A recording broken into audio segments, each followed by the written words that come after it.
எங்கடி காசு எங்க ஒளிச்சு வச்சிருக்க? இப்பவே மரியாதையா கொடு. அப்பா அம்மாவை திட்டாதீங்க, எனக்கு பயமா இருக்கு. எதுக்கியா தினமும் குடிச்சிட்டு வந்து எங்களை எப்படி வதைக்கிற? என்கிட்ட என்ன இருக்கு? நீ சம்பாரிச்சு கொடுத்தா தானே இருக்கும். எனக்கு இப்பவே காசு வேணும், இல்லன்னா நல்லா இருக்கா? தினமும் குடிச்சிட்டு வந்து எங்களை இப்படி பயமுறுத்தாதீங்க. அப்பா வேண்டாம், அம்மாவை விட்டுருங்க. ஏய், என்னடா இது நடு ரோட்ல என்ன நாடகம்?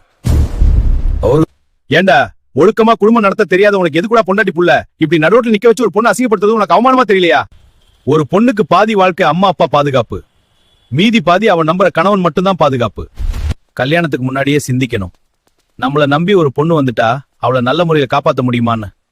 அதுக்கு தகுதி இருந்தா கல்யாணம் பண்ணுங்கடா, இல்லாட்டி ஏன்டா கல்யாணம் பண்ணி அவங்க வாழ்க்கையும் தொலைச்சு நீங்களும் கெட்டு போறீங்க. உன்ன மாதிரி ஆளை கல்யாணம் பண்ணிட்டு தான் நம்ம நாட்டுல நிறைய பெண்கள் வெளியே சொல்லவும் முடியாம உள்ள அழுதுகிட்டு தவிக்கிறாங்க. விதியோ மதியோ தெரியாது. நல்ல முறையில வாழ நினைக்கிறவனுக்கு பொண்ணு கிடைக்காது, பொண்ணு கிடைச்சவனுக்கு வாழ தெரியாது.